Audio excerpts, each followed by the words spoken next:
Well, hello, everybody. We're going to start. First, thank you to everybody who is making it through our final panels. I promise this is the last week officially. So please keep coming, keep joining. We have another panel tomorrow and another one on Thursday, and then we have the closing ceremony. So I want to make sure that everybody's coming to the activities that we're putting together for you. So as usual, I'm going to be providing some basic instructions on how the panel is going to work today. I know it's the 11th time that some of you are listening to this, so I apologize in advance. I'm going to be doing this in English and Spanish, and this is the only time that's going to be happening because the rest of the panel is going to be entirely with simultaneous interpretation. So the first thing that I want to mention is apologize. The QR codes that we have in front of you are not working, but we have new ones here on my right, and we have one here in the screen. So if you need to access simultaneous interpretation, either you get Padón's QR codes or you can scan the one that I'm sharing the screen with, okay? It's going to be the same thing as usual. You just need to join the session. Make sure to have your headphones already connected to the device, and that way we don't have sound that is disruptive towards the panel. As usual, please remember to not leave the room until the panel is done. It's a matter of respect for the panelists. Also, please remember to take all your garbage outside to ensure that the room is clean. And I think that's it in terms of logistics. En español muy rápido, muchas gracias a todos los que se han unido a todos los paneles que hemos tenido. Les prometo que esta es la última semana. Ya estamos terminando, pero les agradeceríamos mucho si pueden venir a todos los paneles. Tenemos uno el miércoles y tenemos otro el jueves, y también vamos a tener la ceremonia de clausura del programa el viernes. Solo para hacer los anuncios logísticos, por favor, nos excusamos porque el código QR que tenían no está funcionando, pero Padón y Daniela están dando más QR codes, así que si necesitan interpretación simultánea pueden levantar su mano y los pueden ayudar. Y si eso no es suficiente, tenemos aquí en la pantalla un código QR en donde pueden escanearlo también si hiciere falta. Entonces lo pueden escanear ahí. Recuerden, por favor, tener audífonos conectados a su teléfono o computadora, ya que de lo contrario no van a poder tener acceso a la información. Acuérdense de no dejar el salón hasta que ya haya terminado el panel, y acuérdense de sacar toda la basura afuera. A partir de este momento ya pueden tener interpretación simultánea, entonces pueden empezar a escanear. Voy a hablar a partir de este momento solamente en español. Gracias. Antes que nada, les queríamos invitar también el día de hoy. Va a haber un evento a partir de las 16 horas en el lanzamiento del libro La experiencia de transformación constitucional en Chile, distintas perspectivas, que ha sido sponsorizado por la Misión Permanente de Canadá, Chile, México y la Misión Observadora de España ante la Organización de los Estados Americanos. La Academia de Derechos Humanos y Derechos Humanitarios junto con el American University International Law Review han sido parte de las que han colaborado con este evento, y al mismo tiempo también agradecemos a el profesor Claudio Grossman, quien fue el editor del libro. Entonces felicitamos al profesor Grossman y esperamos que algunos de ustedes, si no tienen clases, y solamente si no tienen clases, puedan ir. Ok. Bueno, un contexto global que ha sido marcado por retrocesos democráticos y el uso de poderes de emergencia. Tenemos voces de distintas organizaciones aquí que nos están acompañando, incluyendo la Organización Mundial contra la Tortura, el Washington Office for Latin America, la Academia de Derechos Humanos, Due Process of Law Foundation y también el ICJ, la International Commission of Juries, que van a estar hablando el día de hoy sobre cómo podemos responder a esta realidad del uso de autoritarismos. Y la moderación va a estar a cargo de la codirectora de la Academia de Derechos Humanos, la profesora Claudia Martín, que es profesora en residencia y codirectora de la Academia, que me ha pedido que no presente más. Entonces, profe, adelante, el floor es suyo. Gracias. Gracias, Gabriel. Ya me ha presentado como 10 veces. Yo creo que podemos saltar en esta ocasión y movernos a escuchar a las personas importantes que han venido aquí a hablar hoy de un tema que nos parece muy importante en el momento en el que vivimos. La idea de este panel, como decía Gabriel, era discutir en un espacio académico algunas de las medidas que se están adoptando, desde los estados de emergencia, la utilización de órdenes ejecutivas, etcétera, por gobiernos en distintos países del mundo, y cómo de alguna forma existe una forma de comparar el impacto que tienen y también conectarlo con un temor que tenemos, creo, quienes trabajamos en derechos humanos, que es la erosión del Estado de Derecho, la existencia de autoritarismos descontrolados, etc.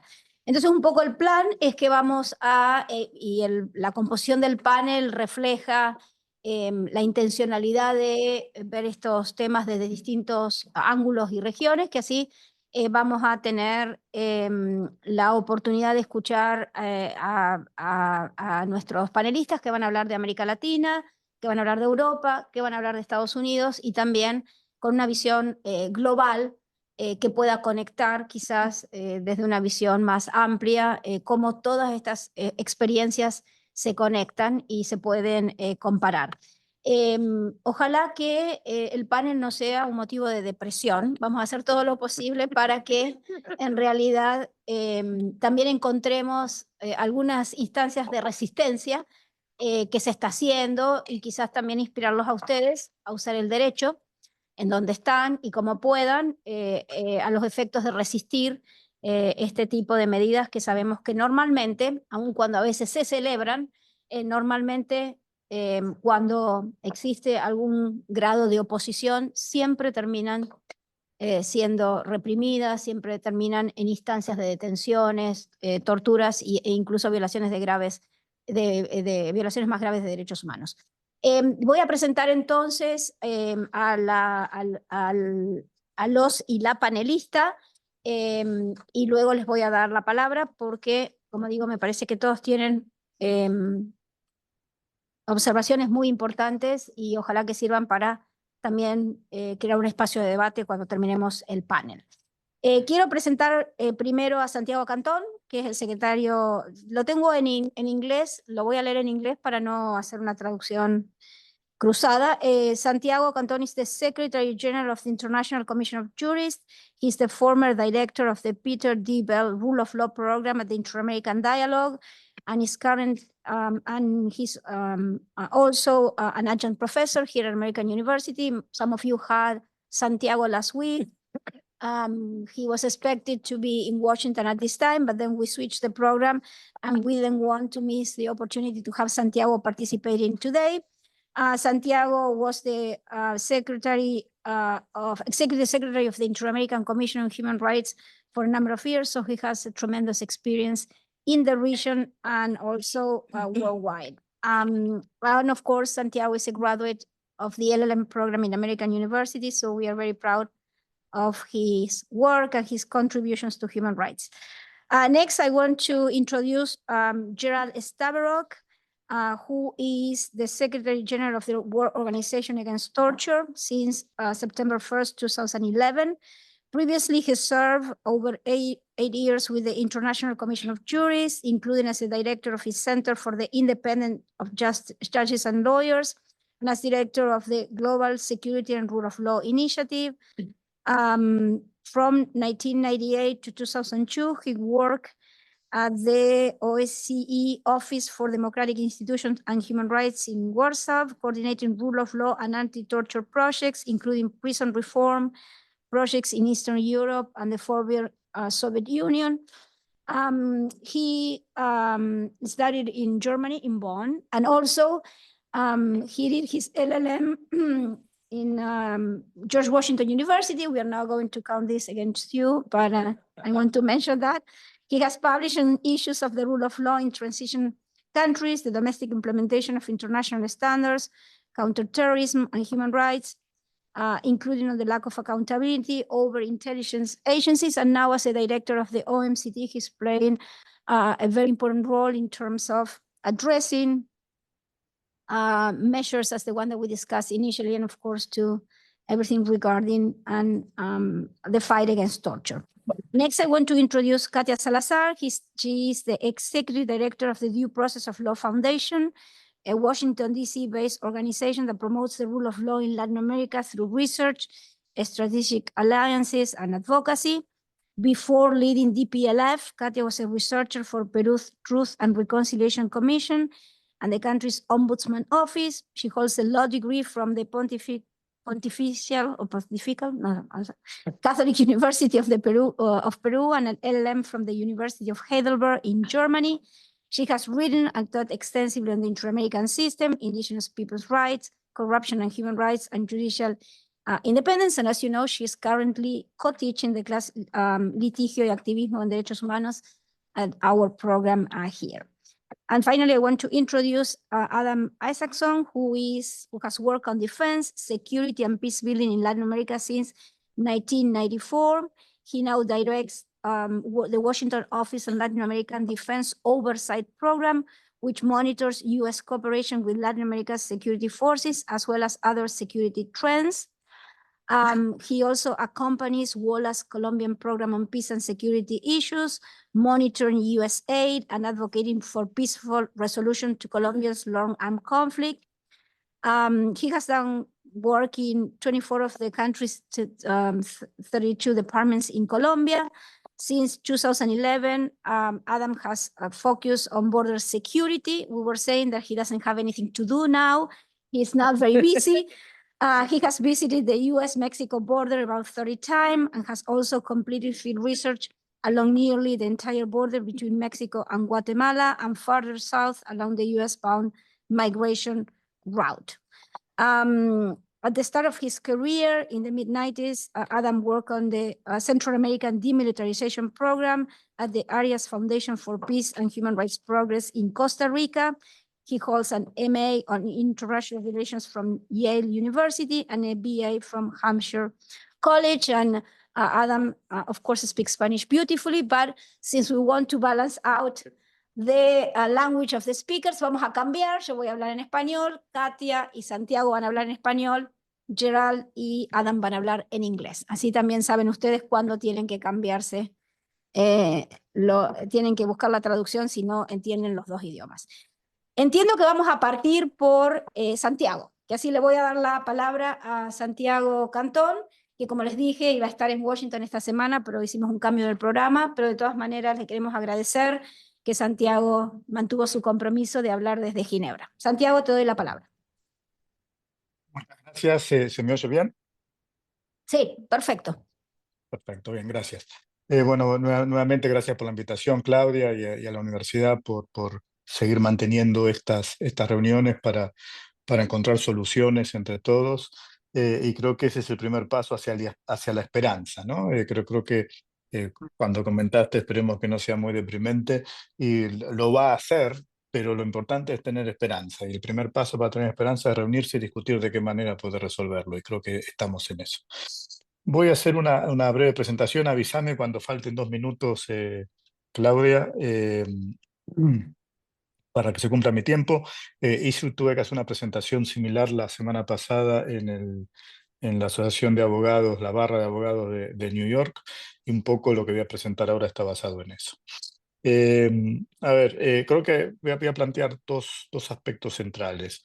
Uno es el relacionado con la experiencia que tiene la Comisión Internacional de Juristas a nivel mundial de lo que está pasando con el Estado de Derecho y los derechos humanos en el mundo entero, una visión global porque tenemos oficinas en prácticamente todas las regiones del mundo. Y la otra es el análisis más basado en estadísticas o en encuestas de qué es lo que está pasando con el Estado de Derecho en el mundo entero, y voy a comenzar con eso. Y si miro para abajo, pues estoy leyendo lo que había preparado la semana pasada. A ver, el índice del Estado de Derecho, que lo hace una organización que se llama el World Justice Project, que tiene su sede ahí en Washington, en el último, creo que en el año 23, calculaba que había más de 6.000 millones de personas que vivían en países donde el Estado de Derecho se había debilitado. Desde el 2016, el 78% de los países ha tenido un deterioro claro en su Estado de Derecho, con caídas muy significativas en los derechos fundamentales y en los controles al poder gubernamental. Eso es lo que encontró el World Justice Project. En América Latina, el índice del World Justice Project muestra que 20 de los 32 países de la región han visto un retroceso en su Estado de Derecho. Tendencias autoritarias, erosión de derechos fundamentales y sistemas de justicia ineficaces y no independientes. El Latino Barómetro, que es una encuesta que se hace desde hace ya por lo menos un par de décadas, que mide la percepción pública que hay en la región sobre algunos temas, reporta un descenso en el apoyo a la democracia que cae al 48% en América Latina, el nivel más bajo en décadas. La indiferencia entre regímenes democráticos y autoritarios ha aumentado, reflejando una creciente desilusión con las instituciones democráticas. En Europa, el Eurobarómetro, que hace lo mismo para Europa, revela una percepción dividida del Estado de Derecho. Solo el 49% de los ciudadanos de la Unión Europea está de acuerdo con la igualdad ante la ley. Así de simple, lo que era impensable hace unos años atrás.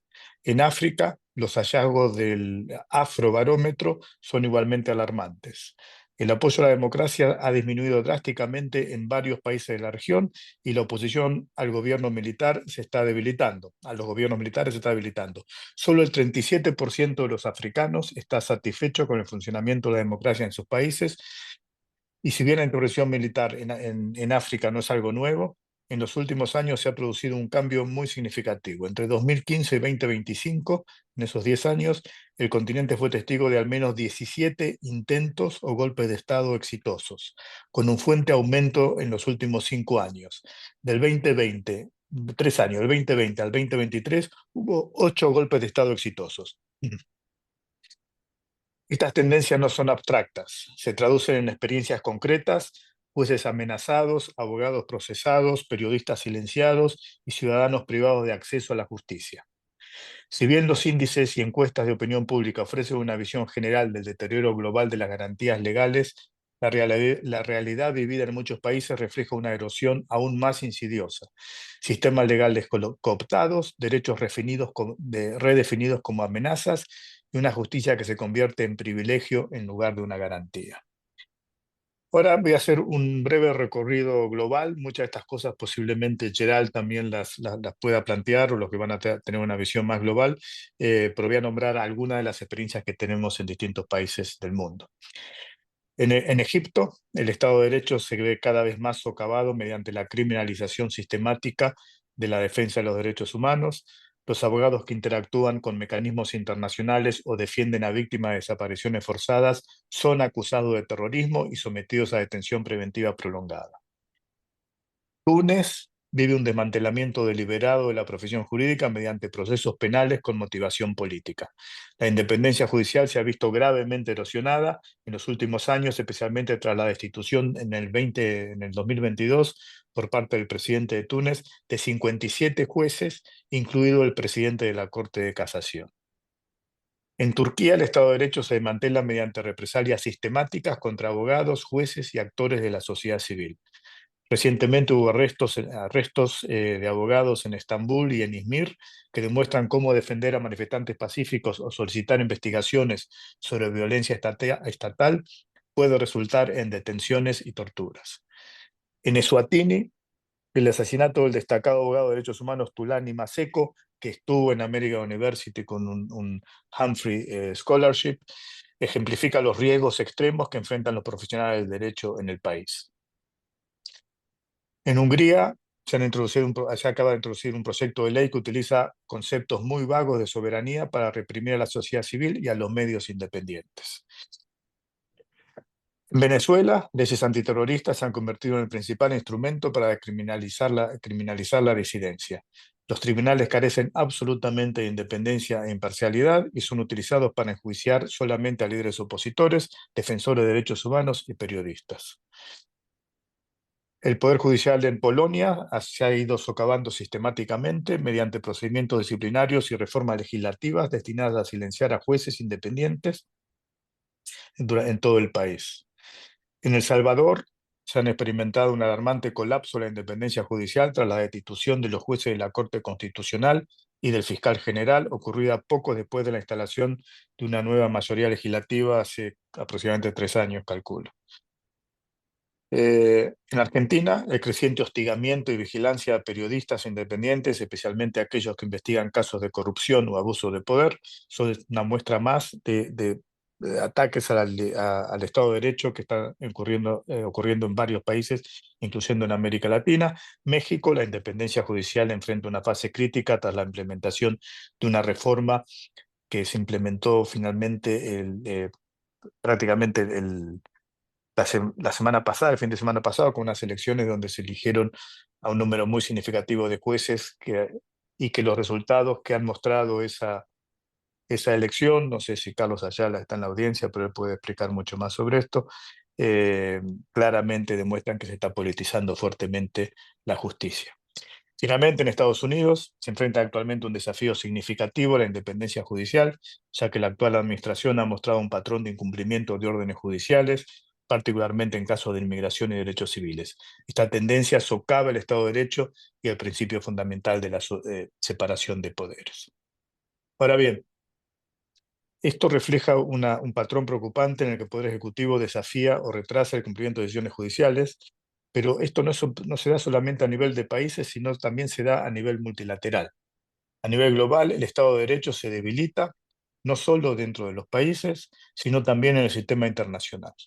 Los boicots estratégicos a foros multilaterales socavan los mecanismos de rendición de cuentas. Los regímenes autoritarios desacreditan estos esfuerzos apelando a la soberanía y a la no injerencia.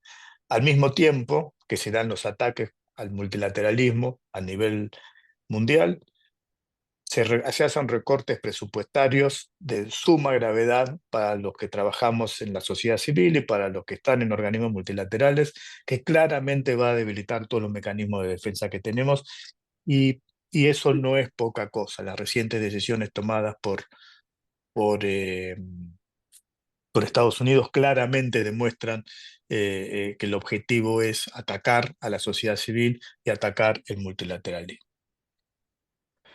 Estamos, lo que yo creo que se puede decir que es el fin de la tercera ola de democratización en el mundo entero, que empezó con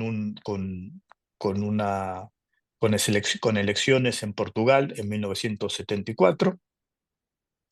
El que lo denominó, el que le puso la etiqueta de la tercera ola democrática fue Samuel Huntington, y donde dijo: la democracia se expande cuando quienes detentan el poder aceptan límites sobre su propio poder y cuando los ciudadanos exigen rendición de cuentas y dignidad. Eso es precisamente lo que está pasando. O sea, el poder no tiene ningún límite y la ciudadanía cada vez está menos capacitada para responder. Creo que está claro que estamos en el fin de la tercera ola democrática que ha habido en la historia reciente, y el desafío que tenemos es cómo responder a esa ola democrática. Insisto, como dije al principio, creo que este tipo de reuniones son esenciales, pero considero que tenemos que ampliar muchísimo más. No va a ser nosotros reunidos hablando entre organismos de la sociedad civil.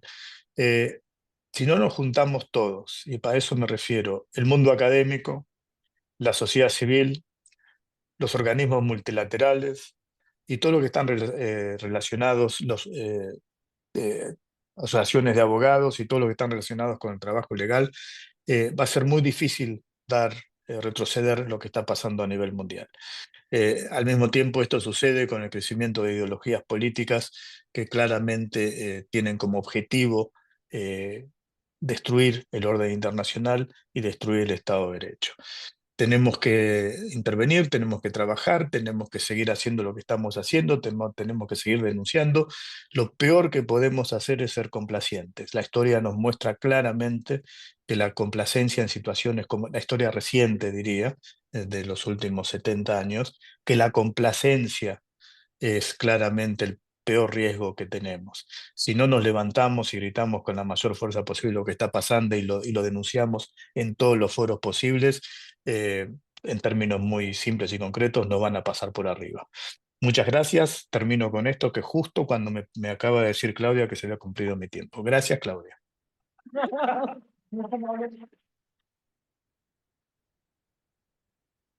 Muchísimas gracias, Santiago, por poner el contexto y también por proponer alguna solución que me parece muy importante para este debate.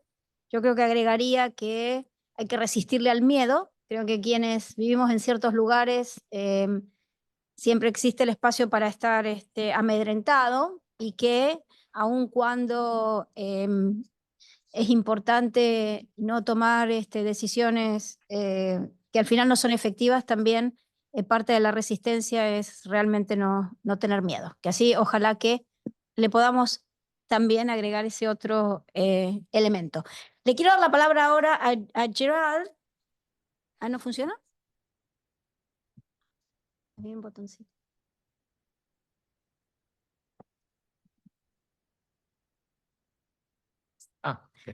So that you can follow Santiago, and I guess that your view on Europe is also super important. So you have the floor. I will follow Santiago. I agree with everything he said, and I wanted to start with one comment that I might not have much hope for you, but one hope for me is that actually we withstand and we use the law to protect, because in many of those countries where authoritarianism, populism, etc. are coming, often the law and the courts are the last bastion. And so in that sense, for you as human rights activists, but for you as lawyers as well, I think there is a job to be done. And I think we have to believe that this is a tool we have to use. And just wanted to say this as a start.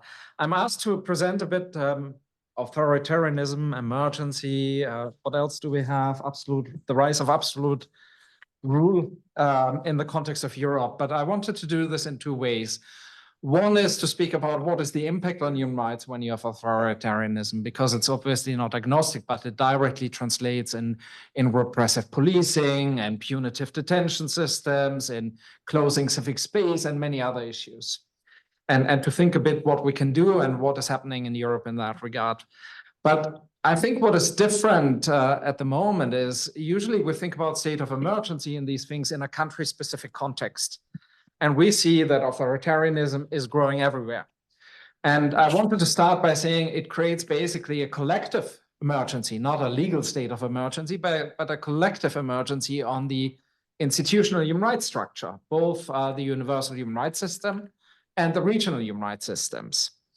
And Europe is part of this. You know, we always think about another region and you think the grass is greener on the other side. If I think about Latin America, I think, oh, it must be so much better there. But when you're here, then you actually hear the same things. And maybe you think, oh, now with the US and everything difficult, maybe Europe is the promised land that still holds the rule of law.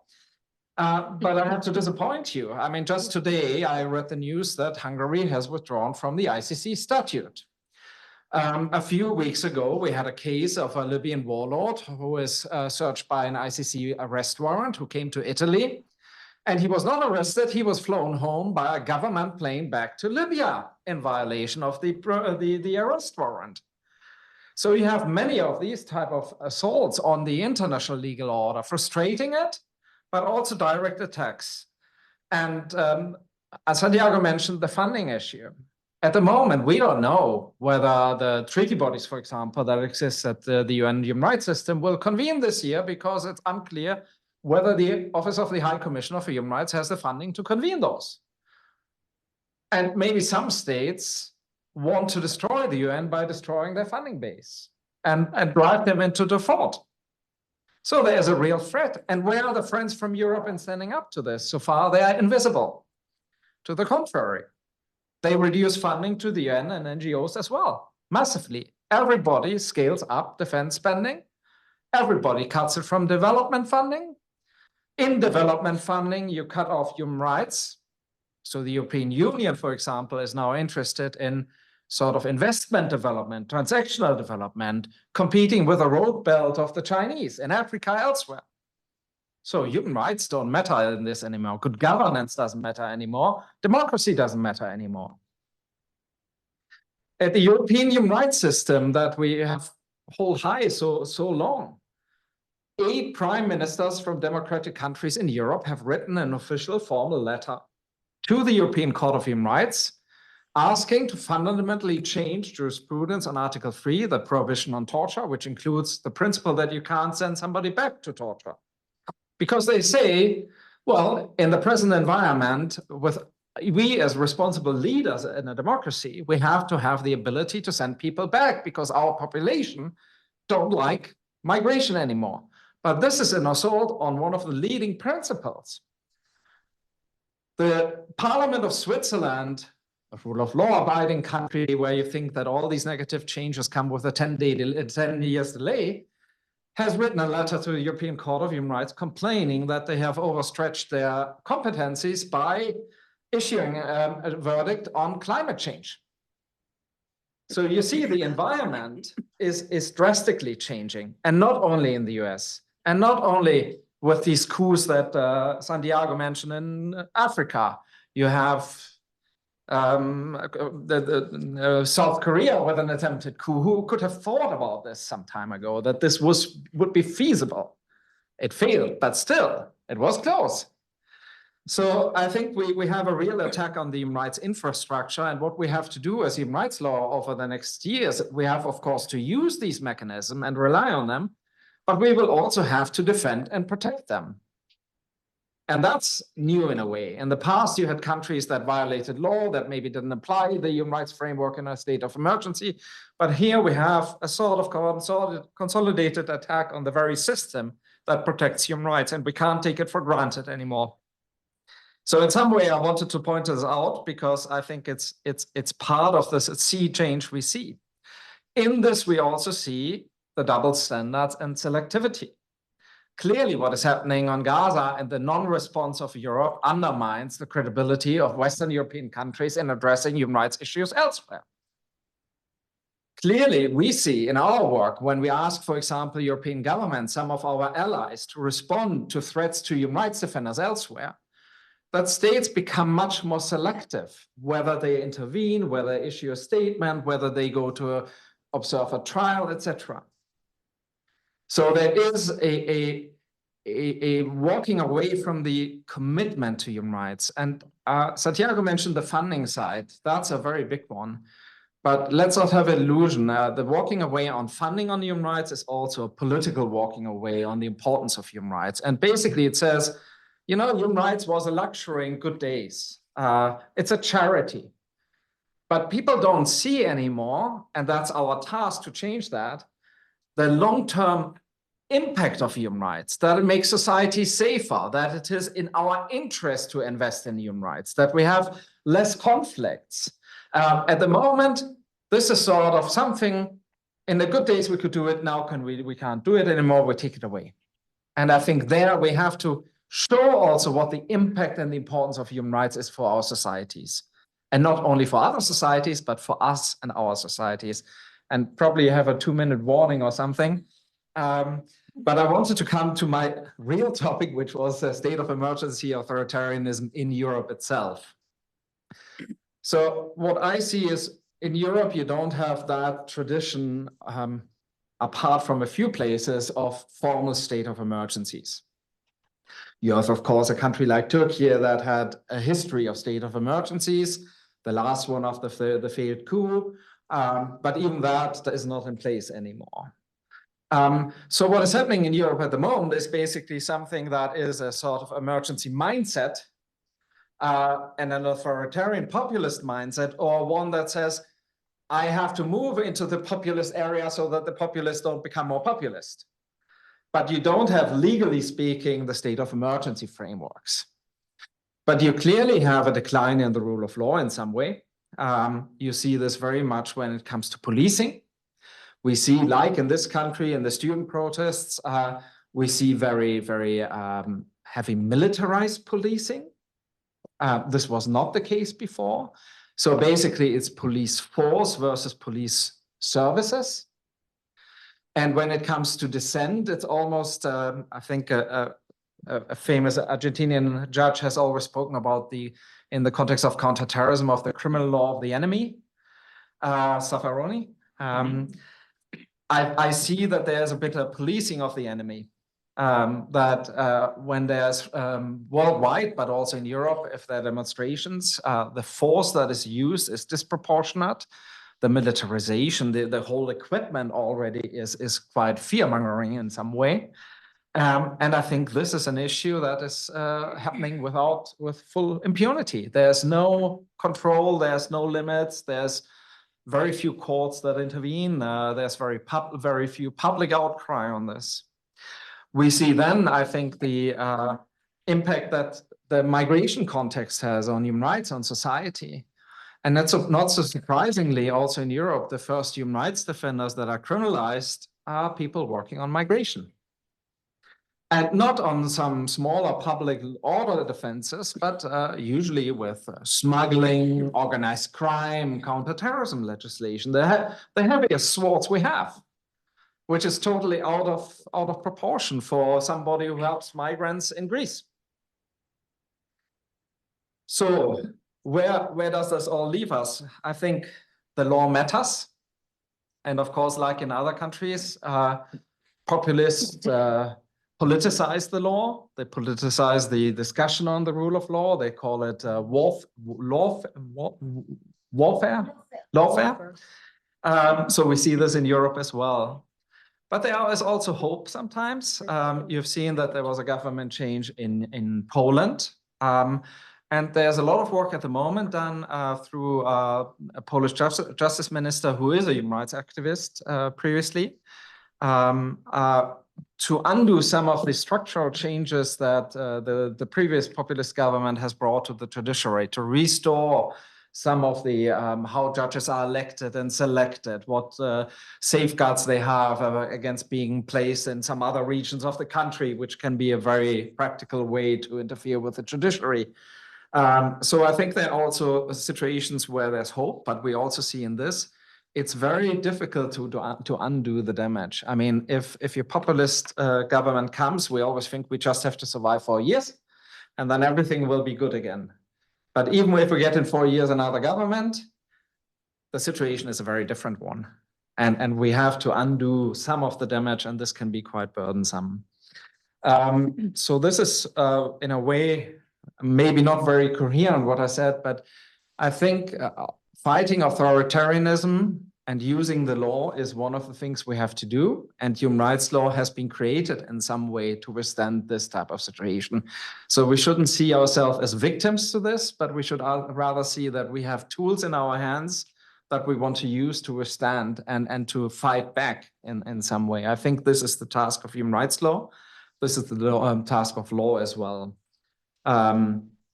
Yeah, I think this is more or less what I had to say. It's maybe not so structured, but the promised land Europe, unfortunately, is not as strong as it looks like. In Germany, I always learned when it came to the Nazi time, how it came. We always said, in the end, it's not about the enemies of democracy. It's about the friends of democracy. So we all have to work to have more friends for democracy. And we also have to work with European governments that they stay as friends for human rights and international rule of law.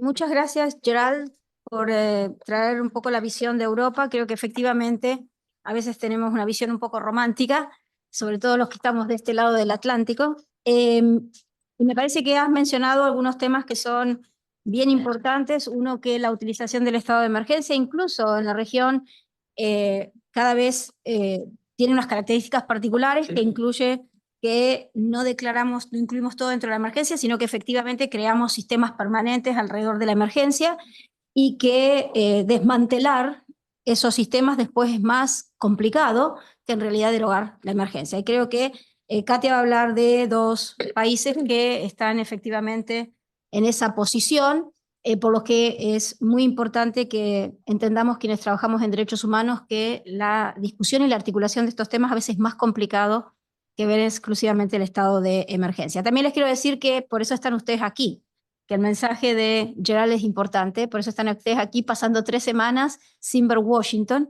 sentados en clases de derechos humanos, para poder digamos, entender de la gente que trabaja estas cosas todos los días y tener instrumentos para después en el lugar que estén aplicarlos y tratar de hacer desde el lugar que tengan lo posible para mejorar la situación en la región y más allá de la región, por supuesto.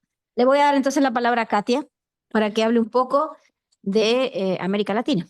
Muchas gracias, Claudia, Diego, a la Academia por la invitación para estar el día de hoy en este panel sobre, bueno, un tema o varios temas, ¿no? Súper complejos, llenos de detalles e información y con el desafío de compartir con ustedes unas pocas ideas que puedan motivarlos a seguir interesados en estos temas. La primera idea que quiero compartir con ustedes tiene que ver con el título del evento, ¿no? Donde la última frase habla de ataques a la universalidad de los derechos humanos. Y quiero empezar de ahí, tomando en cuenta la edad promedio de los estudiantes del curso de verano de la academia, que son muy jóvenes, o sea, en una edad, ustedes son quizás, no sé, no han vivido una época en la que estos derechos que ahora son obvios para ustedes no existían. Y quiero decirles que estos derechos que para ustedes son como obvios, naturales, realmente son conquistas relativamente recientes, quizás no tienen más de 80 años, ¿no?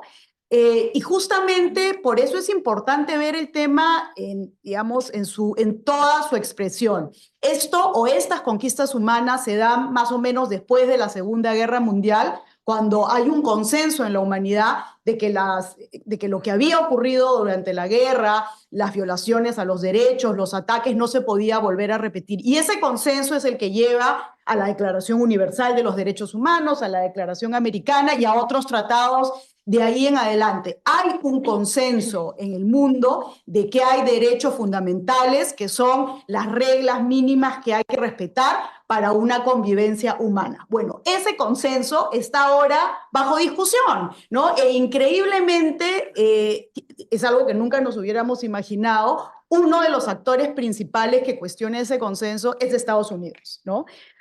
Y justamente este cuestionamiento a los valores democráticos es lo que hemos venido viendo los últimos meses, no solamente con el corte del financiamiento, pero con ataques directos a la legitimidad de estos valores democráticos y ataques directos a los actores que representan, que defienden estos valores democráticos. En realidad, un ataque o un cuestionamiento a la legitimidad de estos valores democráticos. Entonces, ese es el contexto donde yo quiero ahora pasar al tema de los estados de emergencia o estados de excepción, que no se dan en América Latina en un vacío, sino que se dan un poco en esta nueva realidad más tolerante a las violaciones de derechos humanos, más cuestionadora de estos principios y valores democráticos que considerábamos escritos en piedra, pero que ahora están en cuestión, ¿no? Y también teniendo en cuenta la juventud de la mayoría de estudiantes de American, solamente como un recordatorio,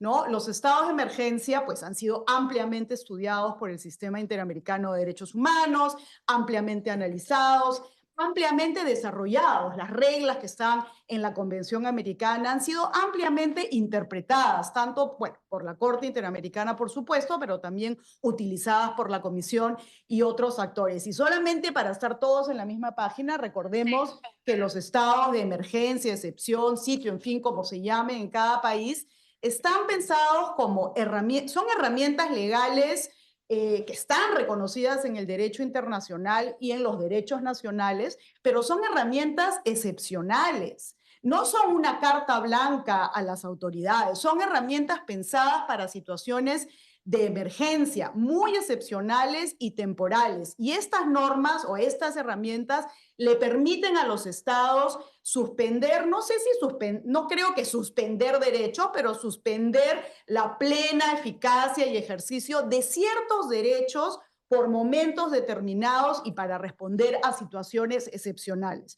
Por lo tanto, estas medidas, cuando se usen en América Latina por lo menos, tienen que estar guiadas por ciertos principios, tienen que ser medidas claramente justificadas, tienen que ser medidas temporales, tienen que ser medidas razonables, proporcionales al problema que quieren resolver. Es más, tiene que haber una notificación, en el caso de las Américas, a la Organización de Estados Americanos de que se va a instalar o se va a declarar un estado de excepción o un estado de emergencia por un tiempo determinado.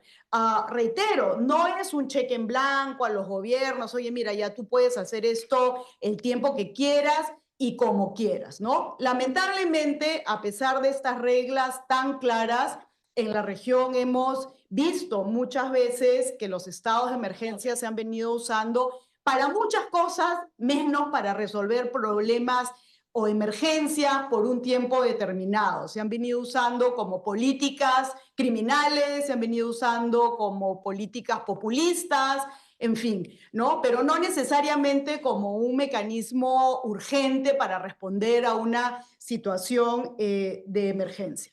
Quiero por eso aterrizar en dos casos concretos que pueden ser interesantes y que pueden graficar lo que está pasando. En primer lugar, el primer caso que quiero mencionar es el de El Salvador. Como ustedes seguramente conocen, ¿no? La situación de este país es extremadamente compleja y en el año 2022, como respuesta a la situación de inseguridad que se vivía en el país y en realidad como respuesta a un fin de semana sangriento, por decirlo de alguna manera, donde fueron asesinadas casi 90 personas, el gobierno, el Poder Ejecutivo en El Salvador decreta un estado de excepción por 30 días, ¿no? Un estado de excepción que se ha prorrogado casi 40 veces, ¿no? La última vez fue hace relativamente poco.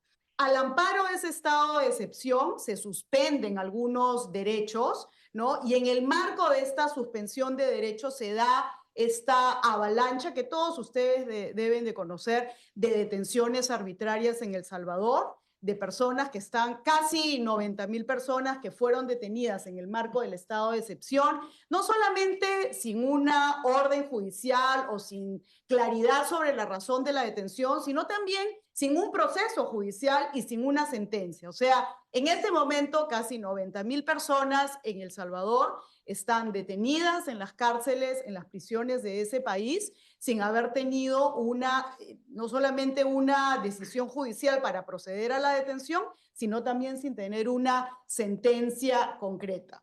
Ojo que los estados de emergencia no permiten la suspensión de los derechos al debido proceso o el derecho a cuestionar judicialmente una medida tomada en el marco de emergencia. Sin embargo, en El Salvador todo ha sido parte del mismo paquete, ¿no?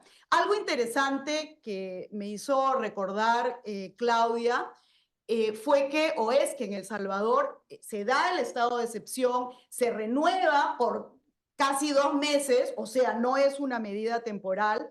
Todos los habeas corpus que se presentan cuestionando las detenciones ilegales son declarados improcedentes. No hay debido proceso, la gente no sabe exactamente por qué está detenida, no hay hay audiencias públicas de 500 personas donde, como se imaginan, no se puede realizar digamos, una discusión adecuada. Entonces, digamos, es como un estado de anomia dentro de las cárceles de El Salvador. Pero en paralelo también se han dado una serie de reformas a las leyes penales en El Salvador.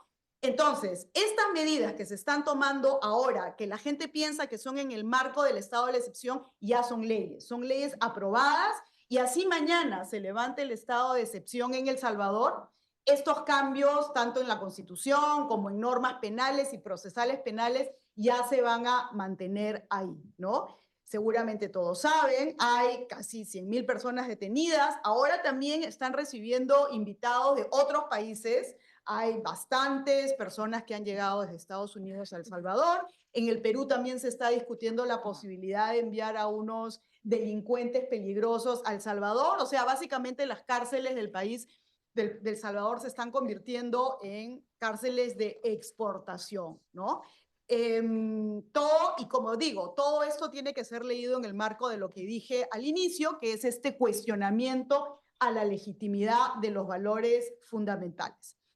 Como ya me pasaron papelito, rápidamente, Perú. ¿Por qué quise abordar también el caso peruano? El caso peruano es distinto al caso salvadoreño. No hay una crisis de inseguridad tan profunda como en el caso de El Salvador, donde está esta crisis liderada o estuvo liderada por las pandillas, sino que en el Perú es delincuencia común. Pero digamos, lo que ocurre en el Perú es que no existe ni la decisión política ni las capacidades para hacer un trabajo real y fino de ataque a la inseguridad ciudadana y más bien optan por el camino fácil, que es aprobar un estado de emergencia para hacerle creer a la gente que se está haciendo algo, ¿me entienden? O sea, vamos a declarar el estado de emergencia en Lima y 8 distritos de Lima, entonces la gente dice, vamos a estar más seguros entonces. Y además, en paralelo, mientras el Poder Ejecutivo decreta el estado de emergencia, el Parlamento peruano viene aprobando leyes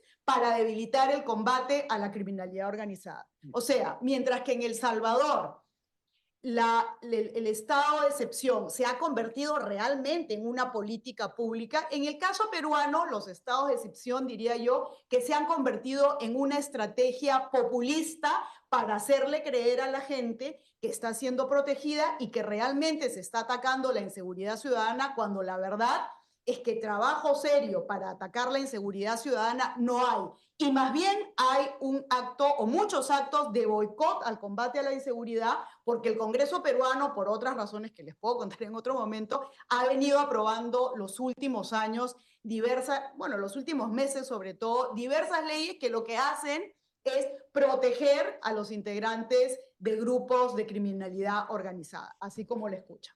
Para ir cerrando, retomo las palabras de Santiago, que estos son espacios perfectos para hablar de estos temas, para que ustedes se lleven estos mensajes y para que desde el espacio donde les toque estar, sea Estado, sociedad civil, academia, sector privado, ustedes puedan trabajar en la defensa de derechos fundamentales. No quiero dejar de decir que por supuesto que somos conscientes que la democracia no ha sido perfecta, ha tenido y tiene debilidades y por supuesto que hay tareas pendientes. Yo diría que dos principalmente, la inequidad y la inseguridad. Está bien, o sea, entiendo cuando mucha gente critica la democracia porque no puede salir a la calle sin que le roben, porque no tiene plata para comer o para darle de comer a su familia. Sin embargo, espero que los ejemplos que he compartido con ustedes el día de hoy les puedan hacer reflexionar y darse cuenta que la respuesta a esos problemas no está en reducir derechos, sino en justamente aumentar derechos. Yo lo dejaré ahí, claro.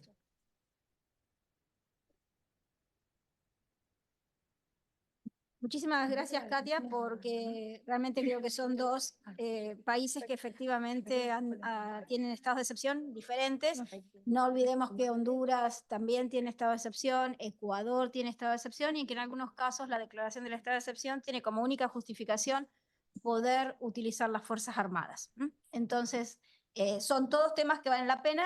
Quizás también decir que efectivamente tenemos muchos estándares en el sistema interamericano, pero que no tenemos un mecanismo de respuesta inmediata. Entonces, quizás el estado de excepción de El Salvador se resuelva en algún caso de la Corte Interamericana. Ahora se fue Pablo y el ex juez de la Corte, y así podemos decirlo como en 15 años, ¿no? En 20, cuando en realidad ya haya pasado demasiado tiempo para que tenga un impacto real. Entonces también hay un desafío ahí de encontrar maneras hemos discutido en las clases los temas de garantía colectiva, quizás hay una necesidad ahí de discutir alguna forma de respuesta más inmediata cuando pasan estas cosas, y parece que no tenemos capacidad de corregirlas desde la comunidad internacional.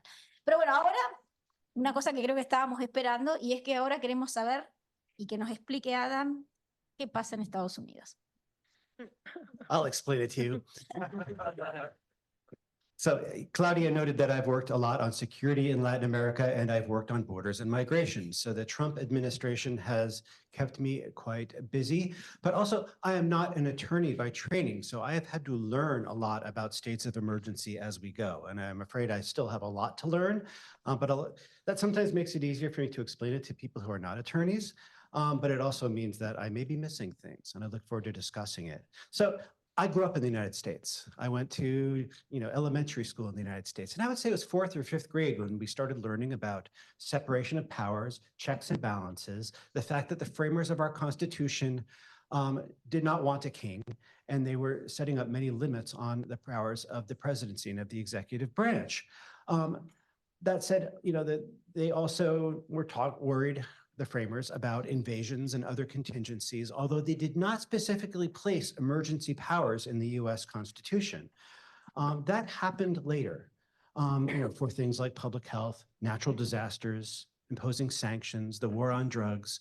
But one of the first examples was quite early. What we now know as the Insurrection Act passed in some form in 1792.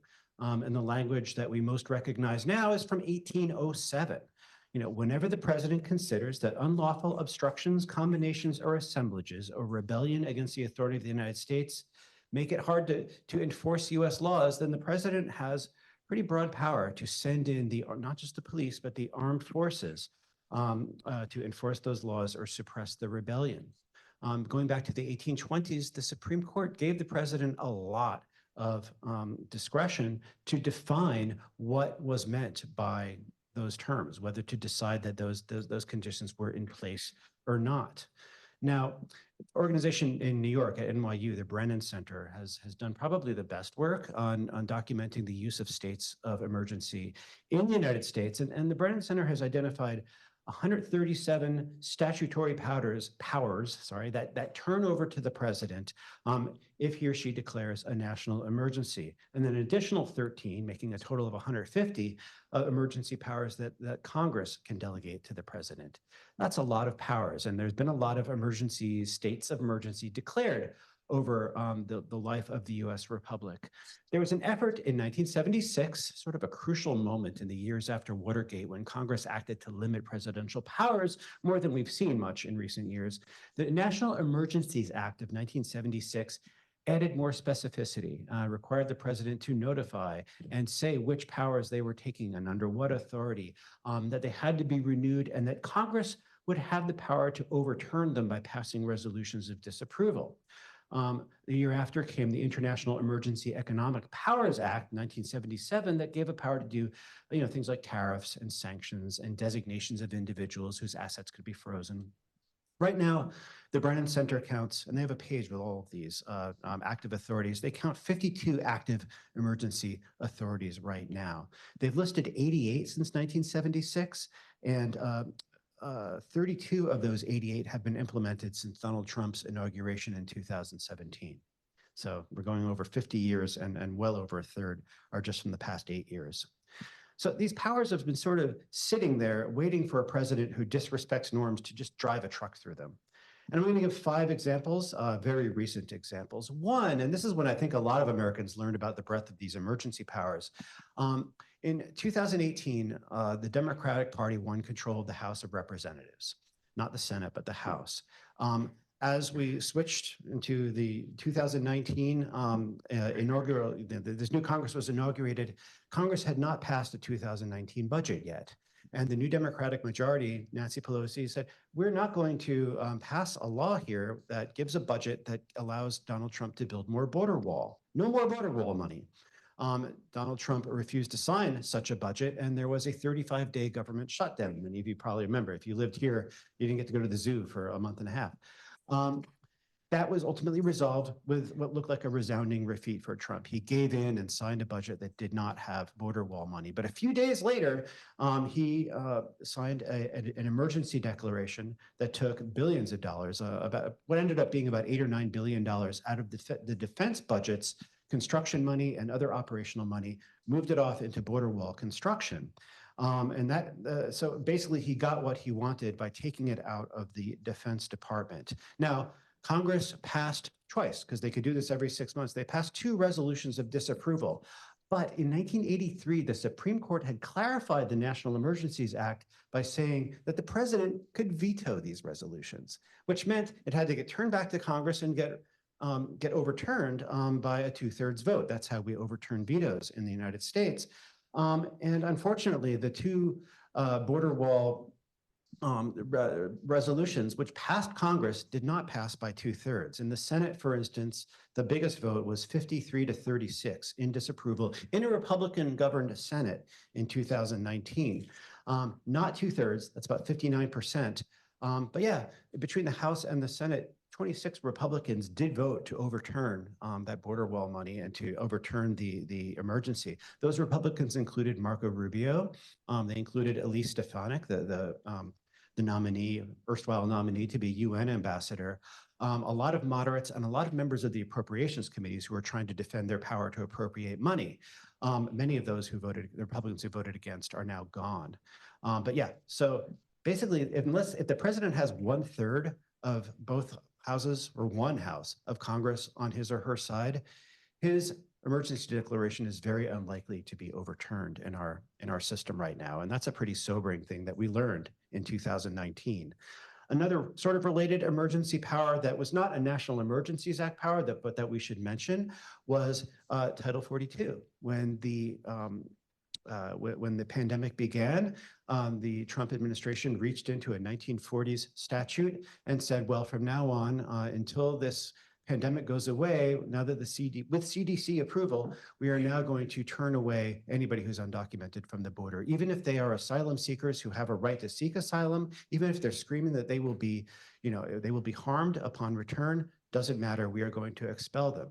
The Biden administration actually kept this authority in place, and there were almost 3 million expulsions between 2020 and 2023. A second power that's really notable here is what we're seeing now. On January 20th, the Trump administration issued an executive order claiming that there is an invasion underway, an invasion of migrants, declared an emergency and shut down really indefinitely the right enshrined in the Refugee Act of 1980 to seek asylum if you are here on US soil. And it's based on this novel legal theory that we never even saw until 2021 and 22, came out of Ken Cuccinelli, who was the Attorney General of Virginia in the McDowell governorship, and then went on to be the #2 official at DHS. He and the Arizona Attorney General at the time, Mark Brnovich, came up with a legal opinion. Oh, by the way, Cuccinelli worked for the think tank of Russ Vought, who is now the head of the Office of Management and Budget in the White House. The theory said that there is, that's my 2-minute warning already, geez, there is an invasion going on, that leaderless, protection-seeking, economic well-being seeking, kids and families, people that have humanitarian needs are the same as an invading foreign army. Now, the Constitution uses the word invasion. It says that the federal government must protect the states against invasion, but doesn't really define what invasion is. So they're looking and really probing at this loophole. I mean, obviously, if that's true, there has been an invasion in the United States for a very long time. In the year 2000, there were 1,600,000 migrants apprehended at the US-Mexico border. If you go by the war on drugs definition, there's been drugs entering the US-Mexico border since the 1970s. And before. But there it is. Now, one thing to note about this invasion loophole, the reason for having an emergency, a state of emergency, is that the Constitution also says that the privilege of the writ of habeas corpus shall not be suspended unless in cases of rebellion or invasion. So if they want to really overreach, they can even suspend, perhaps, we'll see what the courts say, but if they want to overreach, they can try to suspend habeas corpus rights even for US citizens by saying that there's an invasion going on. Right now, the litigation about this is Raíces versus Noam, challenging this January 20th executive order, and it's moving slowly. Hearings are going on in DC District Court to decide whether the courts even have a right to question the president's judgment about whether there is an invasion going on. I'm going to just name some of the other things, and we can get into it later if there's questions. But I know I am conscious of time. About another key emergency power, the the Emergency Economic Powers Act allows the president, we think, to just set or unset tariffs, as we've seen very much in the past couple of months, although right now the courts have largely struck that down, but their deliberations continue.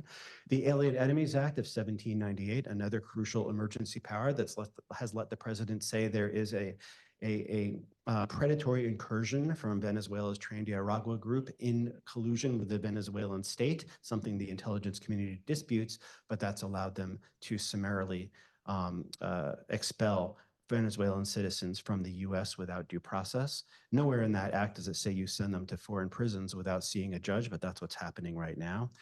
Use of the military and domestic law enforcement, another key emergency power that we have to mention. I already talked about the Insurrection Act this week in Los Angeles. They are really bending the meaning of Section 12406 of Title 10 of US Code, which allows the National Guard to be deployed through the governors, whatever that means. Obviously, the governor of California is opposed to that. And obviously, the Marines that are being deployed today are not National Guard. So it's not really clear what the legal authority is. There are other authorities that I could mention and will if you have questions, but I just note that the declaration of that 60 feet of the border along the New Mexico and about 50 miles east of El Paso to be a national defense area and therefore a military installation is another way of giving the military new internal enforcement powers. But I'll go into that. Just very quickly, some common patterns here. a lot of deference to the executive and how things get defined. The difficulty of responding rapidly because judicial processes take months or years, especially if restraining orders or other injunctions are not granted. So it can take a while to undo this. Continuation of these emergencies, even when the emergency conditions no longer persist. At the US-Mexico border right now, illicit crossings are down to levels not seen since the 1960s. And generally just a sign that this is a real symptom of polarization in the political system's inability to resolve things on its own. Just a few, there are points of hope I do want to leave on a note of hope here. And one is that, you know, the courts are working. Many of these power grabs have been slapped down, however slowly. Another is that public opinion is moving very much against this. There's even some polling out today showing strong disapproval for the military deployments in Los Angeles. Another is that these tactics are very escalatory, which will mean likely more civil society mobilization unless we see some sort of Tiananmen Square crackdown. And finally, there is a very solid, educated, active civil society here in the United States. It could always use more funding. It could always use a lot more law school graduates participating in it, but there is a very good, strong community here that could always be stronger. Thank you for listening. I'm sorry if I went over.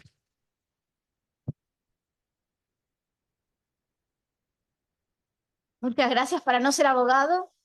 You did very well. Nos parecía súper importante discutir el tema y lo has discutido en mucha profundidad. Te lo agradezco mucho porque incluso cuando nosotros enseñamos derechos humanos en las clases aquí en las facultades de Derecho existe la percepción de que esto es un problema extranjero, ¿no? Y que en realidad no es un problema que tienen en Estados Unidos, quizás porque no lo han tenido tan constantemente y porque existe bastante poca conocimiento de la legislación, pero a mí me impresionó profundamente viendo lo que había pasado este último tiempo, incluso con las amenazas de derogar el habeas corpus. Creo que nos preocupó a todos y nos pusimos a estudiar, que así muchísimas gracias porque creo que complementa muy bien la discusión que tenemos aquí. Bueno, ahora vamos a tener unos minutos para tomar un grupo de preguntas, que así no sé quién se anima y quiere empezar. ¿Le puedo dar la palabra? A ver. Muy bien, vamos a tomar 2 preguntas aquí, Gabriel, y podemos tomar hasta 3 si se anima un tercero.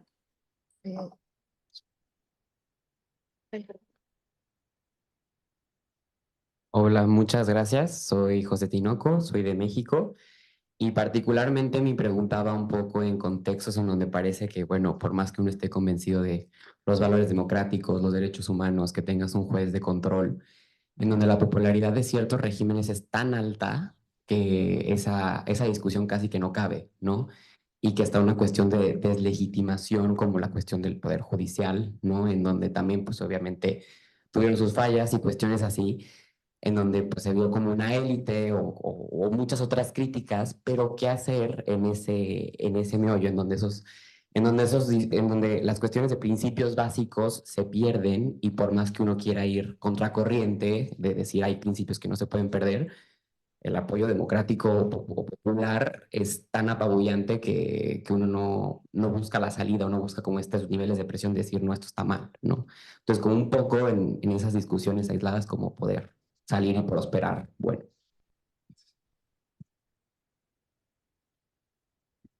Thank you so much, all the contributions. Actually, I was counting down for this panel because of the topic. I'm from Turkey. I can't imagine any panel on the authoritarianism without Turkey, actually. Thank you so much, the panelists, because you highlighted the current situation in Turkey. But my question will be the general, especially in the moments of crisis. Fear fuels authoritarianism by undermining the emotional conditions necessary for democratic citizenship. Given the rise of emergency power globally, how can civil society respond not only to legal and institutional erosion, but also to the emotional manipulation of fear that authoritarianism rely on? Thank you. Creo que había una más, perdón. Who else? Is there another? Ah.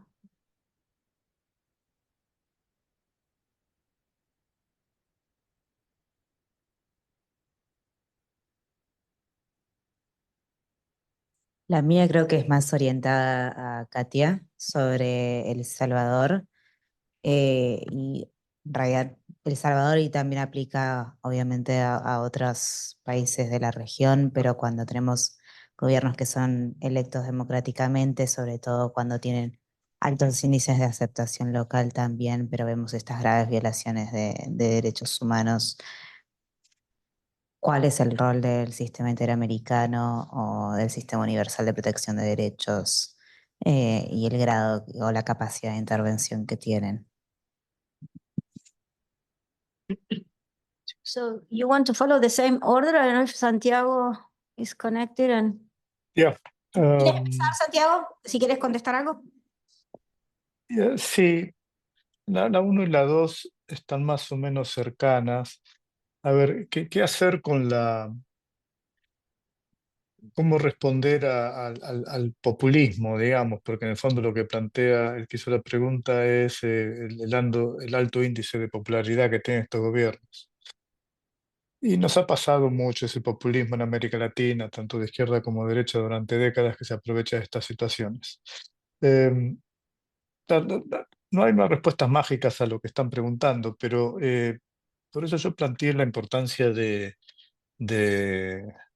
levantarse y hablar, ¿no? De stand up and speak up. Porque esa es la única manera de enfrentarse a esto, y esto lo asocio con lo de no qué hacer con el miedo.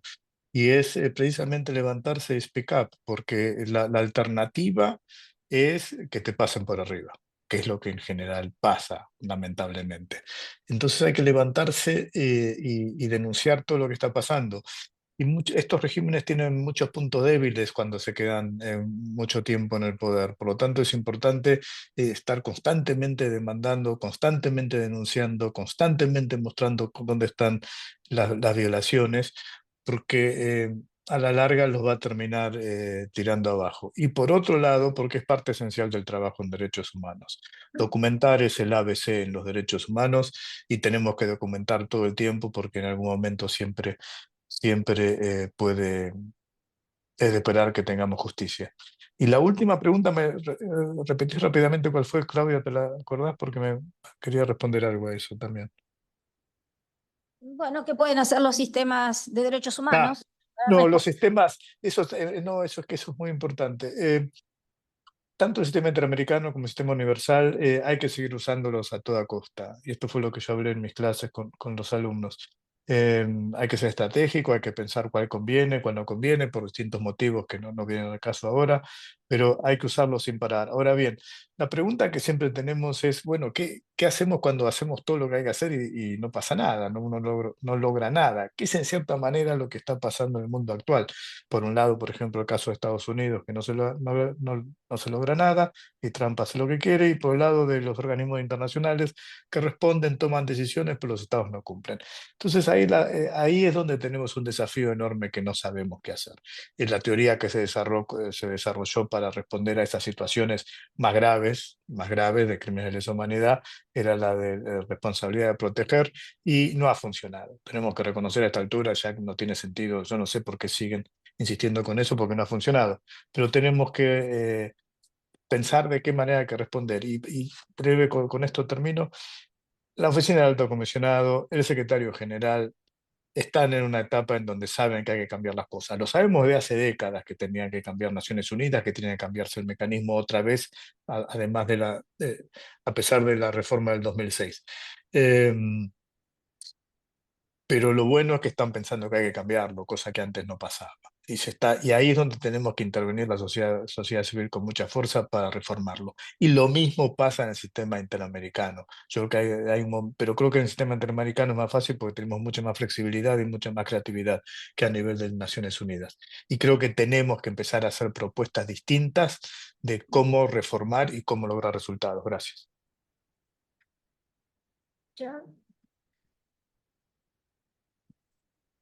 First of all, thank you for the questions. I wish I had good answers on them, especially on the question on Turkey and how do you counter the manipulation that is there. And I think especially if it is it depends maybe also what type of state of emergency we face, but if I think about the last state of emergency in Turkey, where this has been played very emotionally as well, and where I think the feeling that the threat came from within made it very particularly revengeful. I mean, I've spoken to a Turkish human rights lawyer who runs a rehabilitation center in Diyarbakir, and he told me that he's a torture survivor himself from one of the military coups previously.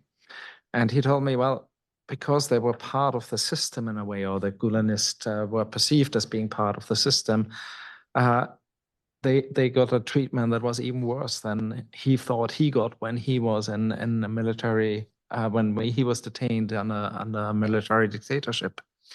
And in that moment, it's extremely difficult to speak out because it's very, very dangerous. Because if there is if the state of emergency goes with this culture of general suspicion that you might be attached to it, I mean, it's very dangerous to speak out against it. It's very dangerous for human rights defenders because they might be for lawyers. And of course, you wish that there's enough freedom of expression that you can do so, but it's very, very difficult. So I wish I had the answer to this. What I do see, however, is I think that one has to insist on the human rights framework on emergencies, because it's precisely saying, even if there's a crisis, we have an answer within the rule of law and not the abrogation of the rule of law. Of course, often it doesn't happen, but insisting that there is still a separation of power, insisting that the courts still have a role to play, of course, is important. But I know in this case how difficult it was, and in others as well. But then there's also a longer term impact. I think I wanted to share this with you because somebody said it's not popular. I mean, human rights are often about minority positions against the majority. I mean, let's face it. I mean, maybe if I'm in my group of friends working on torture, everybody says, yeah, of course, you know, in the good camp. But in many countries, when you work on this, you're not in the majority camp necessarily. And I think, so it's inherent that human rights want to protect not necessarily the rights of the majority. And it's the irony on authoritarianism, populist regimes that they claim basically human rights language to protect the majority from the minority. We see this across regions. But I think it has this task to withstand in some way. And we have seen in so many cases that the minority position can become the majority position. But also, and now I really have a blank on her name, and maybe my colleagues can help me. I've worked a lot in my early days at the OMCT with a Chilean human rights, former Chilean human rights ambassador, lawyer, member of the working group on arbitrary detention. And he came with us to Libya, where we were training human rights defenders from Libya on documenting gross human rights violations. And they were so skeptical. They said, this has no impact. And then the UN, they didn't really trust it very much. And he was so powerful that he always said, we in Chile with the church lawyers, we documented, and we submitted, and we lost. And then came Pinochet to London. And all this documentation was suddenly the basis for a legal case on torture under universal jurisdiction. So I think sometimes it's also about persistence matters. And if we are on the right course, we shouldn't have the expectation that we always win. But I hope you're not in situations where you have to wait as long as the Chilean lawyers and with that much suffering. But I think it's also a good reminder that at some point, the benefit of what you do might come. Gracias. Bueno, Roberto Garretón. Garretón, sí. Gracias. A ver, brevemente, primero a ver, mejor lo empiezo a decir de otra manera. El guión de los autoritarios es el mismo, en todos lados, en todo el mundo. Y un elemento clave de este guión del autoritario, del populista, es la manipulación emocional. Cuando la estudiante lo mencionó, me acordé hace muchos años cuando estaba Rafael Correa, el presidente Rafael Correa en Ecuador, que empezó también implementando una serie de medidas que violaban el derecho internacional y lo empezaron a criticar, lo empezamos a criticar, y él sacó una canción que se llamaba La dictadura del amor, ¿no? O sea, me acusan de dictador, pero en realidad esa es una dictadura del amor. Y había un videoclip cantando, diferentes ministros, ¿no? En Perú lo mismo, en Perú Fujimori en la época del combate al terrorismo, él salía siempre en televisión, el chinito salía bailando cumbia, salsa, yo soy el chinito, ingeniero que me preocupo por ustedes. Es una forma de manipular emocionalmente y que la gente no critique toda esta dimensión de violaciones a los derechos humanos. En El Salvador igual, Bukele se presenta como el dictador cool, ¿no? Con su gorrita, es parte del paquete, es parte del guión. ¿Y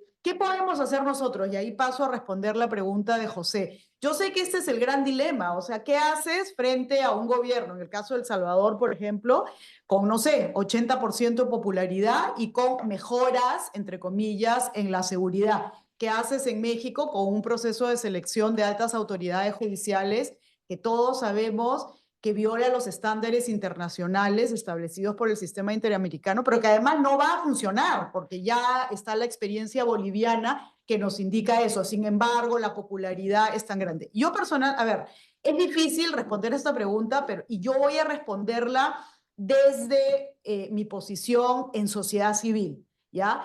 A nosotros, a EPLF y en general creo que a muchas organizaciones en sociedad civil, este tipo de situaciones nos plantean nuevos desafíos. No podemos quedarnos únicamente en la crítica, en la denuncia, en decir esto viola el derecho internacional. Tenemos que hacer algo más desde sociedad civil. Por ejemplo, el tema de seguridad, que es, digamos, un tema que cruza toda la región y que creo yo es el caldo de cultivo que alimenta e incentiva la aparición de estos personajes. Yo creo que tenemos que involucrarnos en los temas de seguridad. Yo creo que tenemos que tener una opinión más fina, más técnica, que nos permita cuestionar la sostenibilidad de algunas medidas o proponer otras medidas. Ya hay organizaciones que lo están haciendo, no nosotros, pero hay otras organizaciones, hay academia, hay institutos, hay observatorios que lo están haciendo, ¿no? Entonces, mi respuesta, mi humilde respuesta frente a esa súper mega pregunta es que creo que desde sociedad civil tenemos que afinar nuestras respuestas y no quedarnos en la denuncia solamente y hacer propuestas. Y sobre la última pregunta, yo creo que cada actor tiene su rol, ¿no? Y yo creo que el sistema interamericano, el sistema de Naciones Unidas y otros espacios de protección de derechos humanos tienen que mantener su rol de documentación, de denuncia, de visibilización, ¿no? Eso sí me parece fundamental. Ahora estamos en problemas porque ni siquiera sé si lo van a poder seguir haciendo de la misma manera con todo el recorte de fondos que ha tenido un impacto brutal, pero creo que tienen que seguir haciendo eso sin ninguna duda. No van a resolver los problemas, pero creo que si por lo menos lo primero, que es visibilizar, denunciar, lo hacen bien, creo que ya sería un aporte importante. I mean, this is the real question of the moment is how do we confront this sort of authoritarian populism? How do we confront this politics of emotion and fear? And I mean, one crucial fundamental thing here is that as long as you have a microphone, as long as you have a keyboard, as long as you have a camera in your cell phone, as long as you have the Inter-American system, you've got to use them to the maximum all the time. And we can use these in ways that actually can move the window against populism. It has in other countries, including here in 2020. One is just constantly highlight the overreach. The overreach that everybody sees but needs to know exists. And I'm talking the videos the last couple of weeks of all these ICE agents wearing masks and putting people into unmarked cars.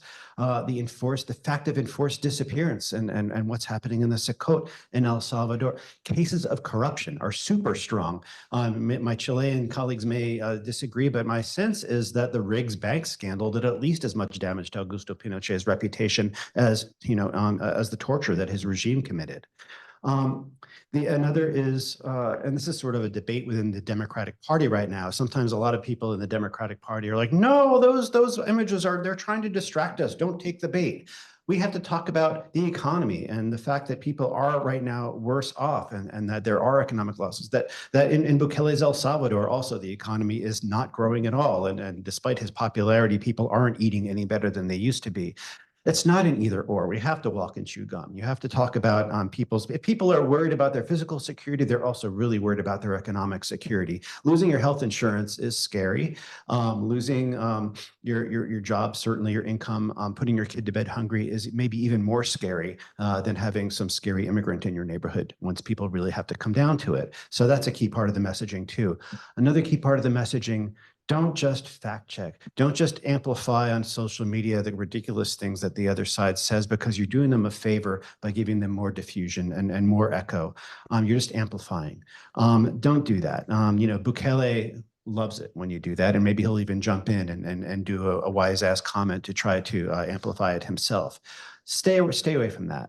And finally, I mean, a lot of, boy, if your Blue Sky or Twitter account looks like mine, it's just like an outraged slot machine right now. I can read it for a few minutes, but then my blood pressure goes up so much, I have to put it away. So that's not the best model either.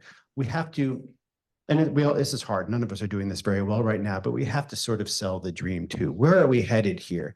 If this ever goes away, what kind of a community do we want to live in? What would it look like if it was greener, if it was more affordable, if it was more accepting of some of the historically excluded groups?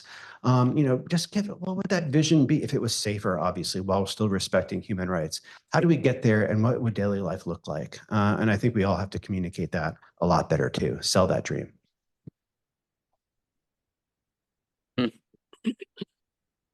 Bueno, muchísimas gracias. Creo que definitivamente planteamos los problemas, pero también creo que todos, y muchísimas gracias porque eso es la idea, también de ofrecer algunas soluciones.